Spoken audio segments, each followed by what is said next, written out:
You open your eyes to the warmth of sunlight spilling across a polished marble floor. Columns rise beside you, carved with myth and memory. Outside, you hear the distant clatter of sandals, no, wheels. Smooth mechanical hums echo through the courtyard. This is Rome, but not the one from your history books.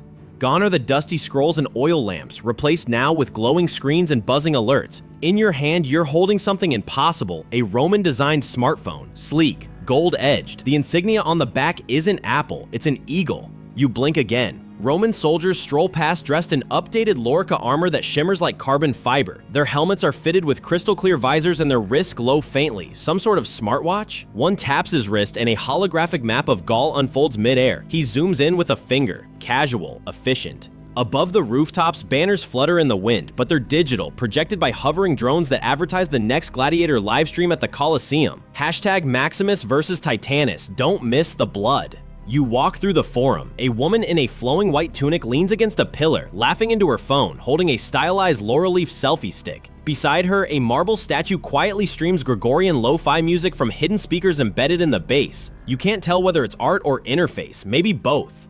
Everyone is connected, everything is online. But somehow, the city still breathes with history. Underneath the neon glow, the soul of old Rome lingers. The scent of roasted pine nuts, the echo of fountains, the quiet dignity of marble gods watching from their plinths. And in this strange blend of past and future, you wonder, what does it mean for a civilization, an empire, to have unlimited connection? Would Caesar tweet speeches from the Senate steps? Would Brutus go viral for betrayal? Would gladiators become influencers? And most of all, would Rome still fall? Today, you'll walk these streets and find out. Welcome to a world where togas meet touchscreens, where chariots float and statues comment, where history didn't die, it uploaded itself. This is what happens when the Roman Empire gets Wi-Fi. You follow the noise, the pulsing roar of a crowd, not toward a nightclub or a sports stadium, but toward the heart of ancient Rome, the Colosseum. Except now it's more than an arena, it's a broadcast hub, a place of pixels and power. Massive digital banners hang from the arches, shimmering with holographic ads for the main event. Maximus versus Titanus, streaming today on SPQR Live, sponsored by Aqua-Cola. You join the crowd, thousands pack the steps dressed in modernized togas stitched with LED trim. Almost every hand holds a phone, bronze-framed, eagle-stamped, glowing softly with the live stream.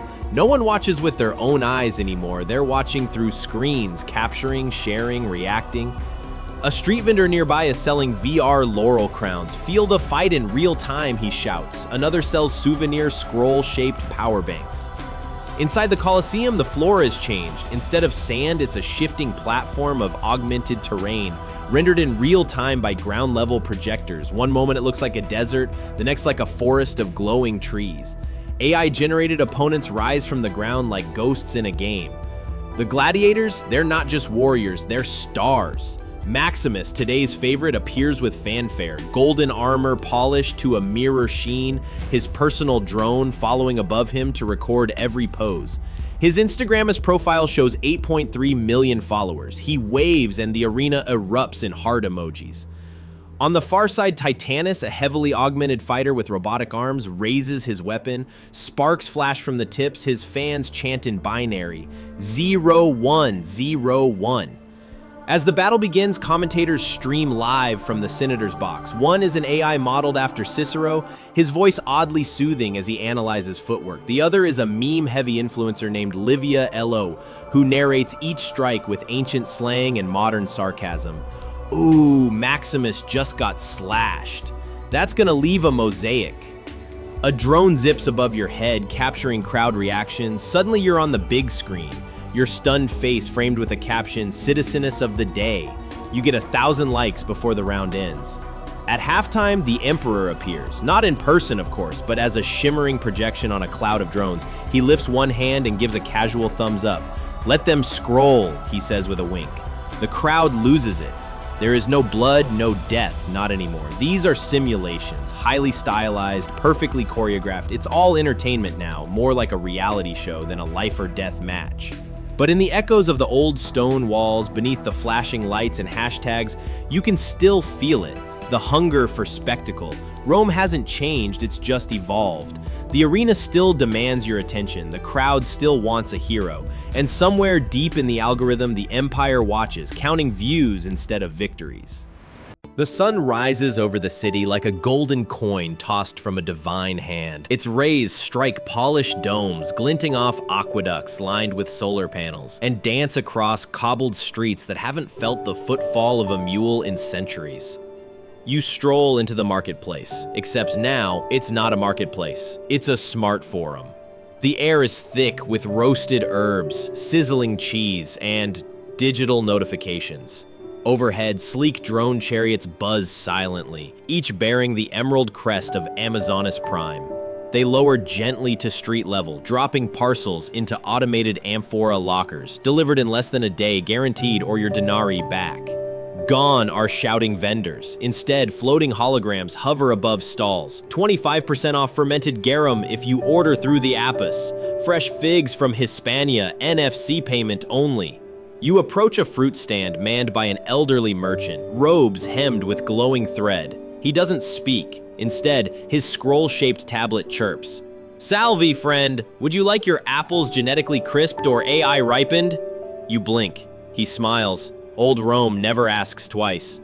Across the forum, two influencers in glittering tunics pose in front of a pile of golden peaches, adjusting their visors for optimal skin glow. One whispers, "Did you filter that in Venus Softlight?" The other nods solemnly. "Of course. My followers prefer divine radiance." You pass a bronze bust of Marcus Aurelius, now retrofitted with voice assistant capabilities. You say, "Hey Marcus, how's the market today?" He responds without missing a beat. All is ephemeral, but lentils are down 3 denarii. A family sits beneath a stone olive tree, eating silently while their devices translate the flavors in real time. You're currently enjoying aged sheep cheese with notes of pine, regret, and economic decline. You chuckle, but there's truth in it. Next to them, a teenage boy plays an ancient board game projected in 3D. His opponent, a digital AI avatar of Julius Caesar himself, looking smug as always. "You should have taken Gaul," the emperor says. The boy sighs. "I ran out of gems." Suddenly, your phone vibrates. A push notification reads, "You're near the Temple of Mercury, 2 denarii off all purchases with voice prayer." How thoughtful. As you wander deeper into the forum, you realize something strange. Amid all this progress, the apps, the algorithms, the cloud-linked statues, people still bargain, still gossip, still glance sideways at their neighbors, wondering what they're buying. Rome, it turns out, doesn't really change. It just upgrades. The heart of Rome has always beat to the rhythm of passion, fast, fierce, and never private. But now, with smartphones in every toga and algorithms tracking every glance, love has gone viral. You walk past a marble fountain in the shape of Venus, goddess of love, except now a heart-shaped screen pulses softly above her, displaying trending relationship statuses across the city. Octavia, Brutus, unfollowed each other. Claudius and Agrippina, 100 days of love, #forum faves. Tiberia, currently ghosting 7 matches. Welcome to CupidApp, the most downloaded application in the empire. Here, arranged marriages are arranged through swipes. Your compatibility is scored by the stars, and also by a biometric scent match scanner. You watch a young patrician scroll through potential suitors. Each profile features more than just a bust and a biography. There are aura readings, family wealth charts, and number of previous public heartbreaks. One man has 5. He's considered experienced. In a shaded colonnade, a woman whispers into her phone, "I saw his story. He posted a poem, but it was about her." Her friend gasps, eyes wide. "He didn't even tag you?" Scandal. At the Senate building, the stakes are higher. Senators huddle not over laws, but over screenshots. One glares at a flickering scroll, a leaked DM from a rival, admitting affection for a Greek diplomat's wife.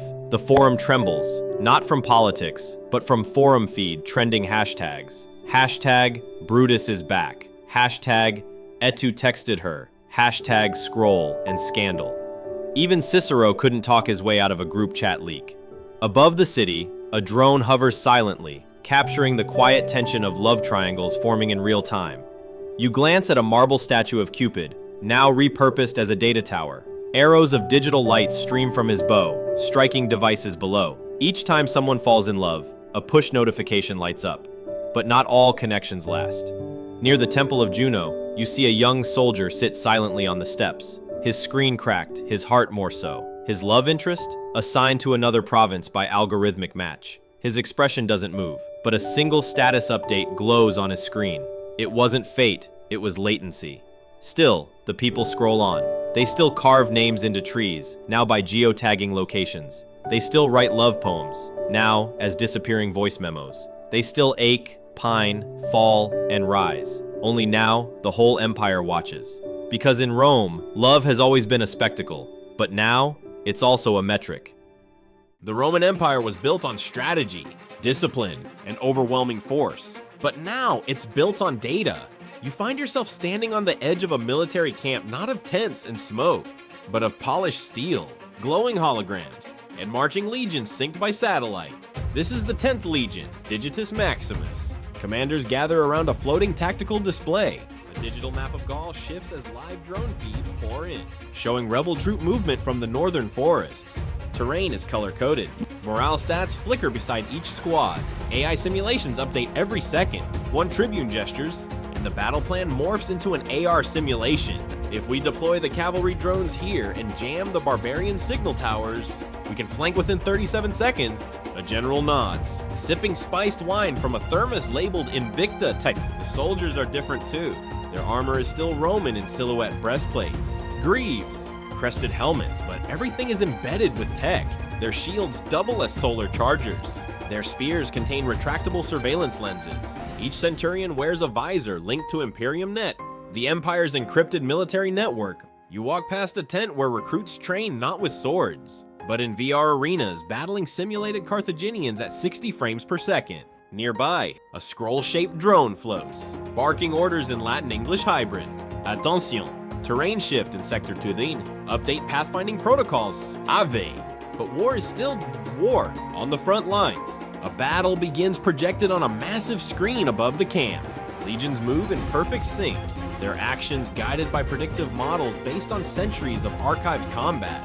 Missiles disguised as ballista bolts arc across the sky.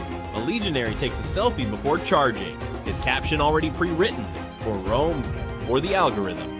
Legio Life, in a command tent, a high-ranking official stares into a digital mosaic of statistics. Casualties, enemy losses, click rates. He sighs. We're winning the battle, but engagement is down 12%.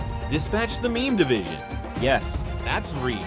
A separate unit, stationed far behind the line, creates morale-boosting content, memes, reaction GIFs, victory loops, all filtered through culturally approved aesthetics of Jupiter and Mars. Their most popular post, a victorious legionnaire holding up a decapitated data cable with the caption, "When you finally cut off enemy Wi-Fi, you glance to the east. There, a massive chariot now fitted with plasma coils rumbles across the hills, its wheels turning with solar-charged power. On the front, an eagle banner ripples, except now it glows blue. The words beneath it read, Roma Eterna, connected forever. And still, you feel the cold truth. All the satellites, all the code, all the technology in the world, and war is still just humans hurting each other, trying to prove whose god has better signal strength. Rome has conquered land, then people now bandwidth. But conquest, no matter how efficient, always comes with a cost. You sit quietly on a stone bench near the outskirts of the digital empire. The sun is setting over Rome, not in flames, not in ruin, but in LED soft glow. Drones drift homeward like migrating birds. Holographic banners flicker and dissolve into the dusk. A marble statue of Augustus begins its nightly podcast, reciting ancient wisdom with a smooth synthetic voice. You stare at your screen, notifications pile up, live stream still running, hashtag still trending, another gladiator duel scheduled, another meme war igniting in the Senate. And yet, in the hush between algorithms, a deeper sound whispers through time, the quiet ripple of a fountain, the sigh of marble warming in the evening, the breath of a civilization too vast, too strange, to ever truly be captured by code. You wonder, if we had given ancient Rome this kind of power, would they have used it to build forever, or simply to fall more spectacularly? Would Caesar have posted a final selfie from the steps of the Senate? Would Nero have live tweeted the burning of the city, with a sponsored music link? Would the gods have followed back? But the bigger question settles in your chest like soft ash. If someone centuries from now found your phone, your messages, your posts, what would they think of us? Would they see an empire of brilliance, creativity, and connection, or one of noise, spectacle, and distractions in a glowing frame? You look up, above the skyline of domes and data streams. The stars begin to appear unfiltered, untracked, just there, like they've always been, like they were for the real Romans, long before the code, and just for a moment, you forget the gadgets, you forget the apps, you forget the scrolls that now scroll. You simply sit and breathe, and you realize something small but steady. The tools may change, the tech may evolve, but the human soul curious, messy, longing remains the same. Maybe that's why Rome never really dies. It just reloads. You blink, and the marble melts away. The glow dims. The sound of drones fades into the hum of your own bedroom fan. You're back in your world, your timeline, your history and progress, but a single push notification still lingers on your screen. Softly pulsing, waiting. The empire has updated. Continue. You hesitate, then smile, and swipe. Fade to black.